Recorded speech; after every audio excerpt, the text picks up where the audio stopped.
અને હવે વાત સાબરકાંઠાના વડાલીમાં બુટલેગરોનો ત્રાસ વધ્યો છે।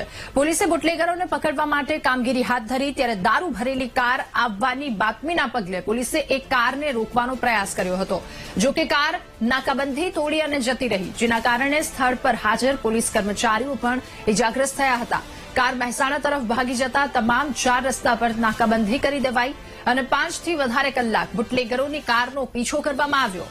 અંતે વડાલીના જેતપુર સુધી કાર વળતા ત્યાં રસ્તો બંધ હોવાથી આરોપીઓ સખંજામાં આવ્યા, જ્યારે પાયલોટિંગ કરતી ગાડી પણ ત્યાંથી ભાગી ગઈ હતી। પોલીસે દારૂ ભરેલી કારની સાથે 2 શખ્સોની ધરપકડ કરી। પોલીસે સુરેશ બિશ્નોઈ, પરેશ ઠાકોર નામના આરોપીઓને પકડી પાડ્યા, જ્યારે અશોક ઠાકોર, મોહન રબારી, દલજી રબારી અને છત્રાજી રબારી સહિતના આરોપીઓની શોધખોળ શરૂ કરી છે। પોલીસે આરોપી પાસેથી કુલ 17.22 લાખનો મુદ્દામાલ જપ્ત કર્યો છે। અમારા એલસીબીની ટીમે દેશોદર ચોકડી આગળ નાકાબંધી રાખેલી હતી।